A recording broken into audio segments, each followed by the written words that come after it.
Pronouns. Sarah's mother gave Sarah a book.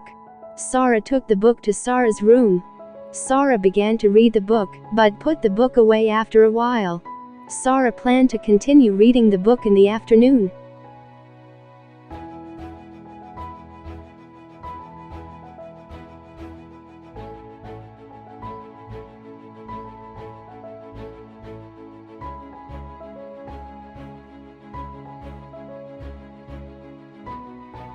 You must have noted that the use of the nouns Sarah and book over and over again has made the sentences clumsy.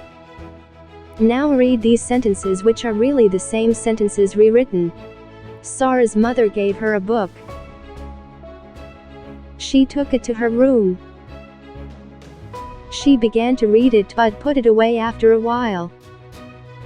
She planned to continue reading it in the afternoon. The sentences have become simpler and more readable because the proper noun Sarah and the common noun book have been replaced with the words she, her, it.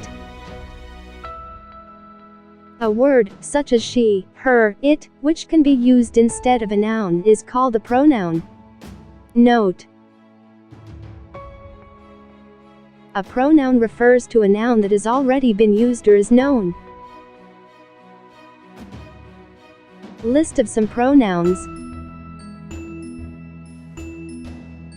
it, I, we, they, you, us, me, he, she, her, them, him. The pronoun it is used in various ways.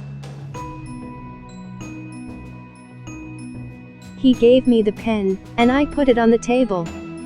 Here it refers to a thing without life, a pen.